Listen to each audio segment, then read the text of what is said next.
So our total investment, net of the redemptions, ended up to be like $5,300 for those 3 properties. And one of them was the most unlikely property.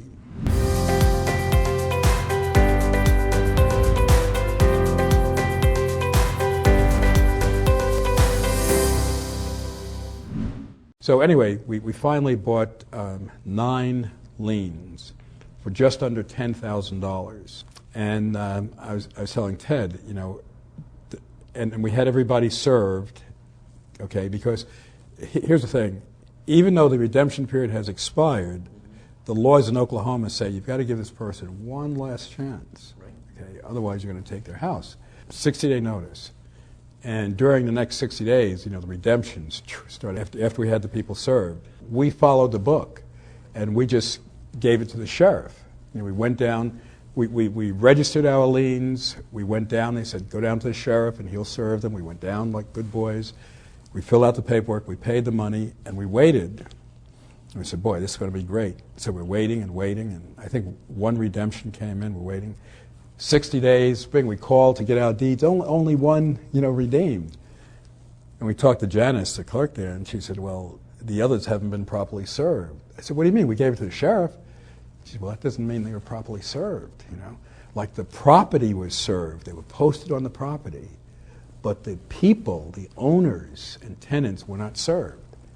So I said, well, how could that? I was indignant. I mean, this we paid for it, this is the sheriff.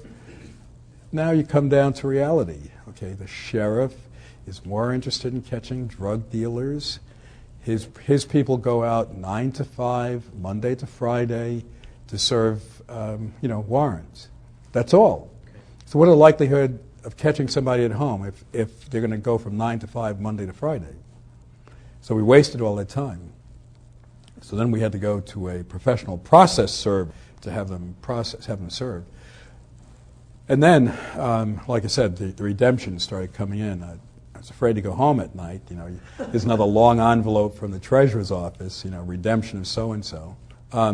Eventually, bottom line, out of the 9, 6 redeemed, and we got 3, which was 1/3. Later, I found out that most investors figure 1 out of 30 for the strike-offs is good.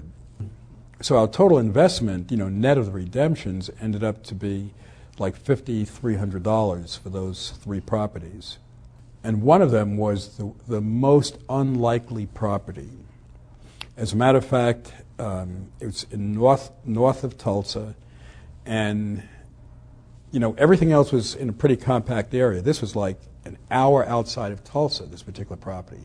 So we drove up there and we looked around, and it was a vacant city block, basically. It was in a small town, okay? It was on the main street, and it was interesting because it was a city block that was vacant. Across the street you had stores, and up the block it got better and better until you're into Walmarts and BJ's and whatnot. So it was a main drag in this one street. It was level. It was level, not a building on it. And it was available, okay? Now, had we known all, we probably wouldn't even have driven up there, but we drove up there, and it was only like $1,000, $1,013 for the lien on all this property. It was different lots, but the total, okay? So I said, what the hell, let's buy it anyway. So we bought it.